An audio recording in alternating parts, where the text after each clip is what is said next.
Nah, yang di depan ini Bapak sekalian, jadi yang di depan ini merupakan salah satu gambaran peperangan yang terjadi di perang Uhud ya. Jadi yang membentang yang paling atas ini adalah Jabal Uhud ya. Yang sisi kiri itu yang ini, yang sisi kiri. Adapun yang ujungnya berarti yang di sebelah sana ya. Jadi di Madinah ini Bapak sekalian, di kompleks Uhud ini dulu menjadi gerbang masuk ke kota Madinah Al-Munawwarah.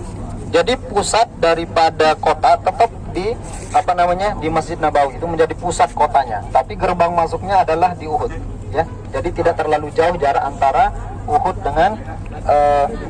dengan Masjid Nabawi ya. Nah, Bapak Ibu sekalian dirahmati Allah Subhanahu wa taala, jadi inilah strategi gambaran dari peperangan. Jadi yang pertama, ini yang warna merah, yang pojok. Nah, jadi ini kaum musyrikin ya. Mereka Bapak sekalian datang dari mana? Dari Mekah Al-Mukarramah, Masya Allah, ingin balas dendam. Kenapa? Karena sebelumnya terjadi perang juga. Di mana? Di Badar. Di Badar Bapak sekalian terjadi peperangan, dimenangkan oleh kaum muslim. Badar Bapak sekalian lokasinya jauh, berada di tengah-tengah antara Mekah dengan Madinah. Karena tidak menerima kekalahannya yang di Badar, orang-orang kafir Bapak sekalian ingin balas dendam. Coba Bapak sekalian bayangkan, dari Mekah menuju ke Madinah perjalanan sangat jauh, yang jaraknya Bapak sekalian kurang lebih 500 km. Itu mereka tempuh orang-orang kafir. Hanya apa? Ingin membalas dendam kekalahannya. Jadi mereka datang dari arah sana, berarti dari arah sana ya, dari arah sana menjadi gerbangnya. Itu datang kaum kafir Bapak sekalian. Nah, ya, masuk. Nah, kemudian setelah itu Bapak sekalian, nah yang ini, nah yang kecil ini namanya Jabal Rumat, yang itu tempat orang-orang naik. Itu dulu tinggi Bapak sekalian, tapi karena sering dinaiki, akhirnya apa? Terkikis. Jadi para pengintai di sana snipernya ya, tapi pakai panah. Ya, jadi snipernya berada di sana, tapi dulu pakai panah. Jadi setiap orang-orang kafir yang masuk ke sini, otomatis mereka nggak bisa masuk. Dihalau oleh siapa? Para pemanah yang ada di Jabal Rumat. Akhirnya apa? Dipukul mundur. Nah, mereka kalah, mundur mereka ya.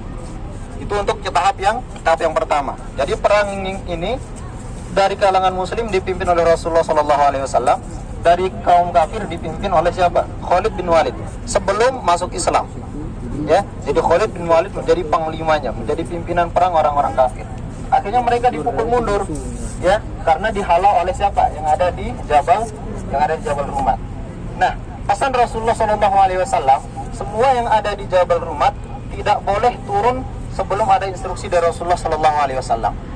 Karena orang-orang kafir sudah dipukul mundur, sistem perang orang dulu selalu bawa yang istilahnya harta. Itu cara orang perang dulu. Orang-orang kafir bawa harta semua. Kenapa? Karena kalau dia menang, bawa balik harta beserta rampasan. Kalau kalah, mati beserta harta harus hilang. Itu sistem perang dulu. Jadi orang-orang kafir karena dipukul mundur, akhirnya hartanya ditumpuk di sini, ditinggalkan, mereka kembali pergi nih. Ini Allahnya masuk karena dihalau, akhirnya apa? Kembali mereka dipukul mundur. Hartanya ditinggal karena mempertaruhkan nyawa. Nyawa dulu selamatkan, harta terserah. Akhirnya pasukan yang berada di bawah, pasukan yang ada di bawah, apa? Merebut harta ini, harta yang ditinggal. Karena merebut harta yang ditinggal, yang di sini lupa perintah Rasulullah SAW. Pasukan pemanah lupa, jangan turun apapun yang terjadi. Baru lihat harta orang-orang kafir direbut oleh yang muslim dari bawah, yang mereka di sini turun semua ikut berebut. Akhirnya apa? Tidak ada lagi yang menjaga di Jabal Rumat, hanya berapa yang tersisa. Akhirnya apa? Datanglah kemudian serangan yang kedua. Akhirnya apa? Itu dimanfaatkan oleh Khalid bin Walid. Lagi serangan yang kedua, sehingga sekalian terjadi peperangan yang kedua, sehingga banyak dari antara pahlawan-pahlawan muslim yang gugur waktu itu, yang kurang lebih sekitar 70 orang, dan makamnya ada di sana ya.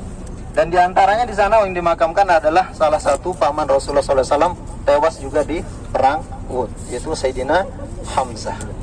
Makamnya ada di sana.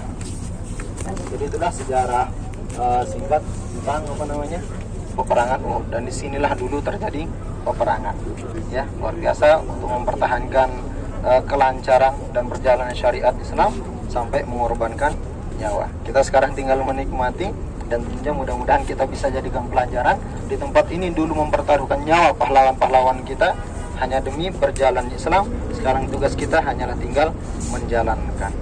Itu insya Allah.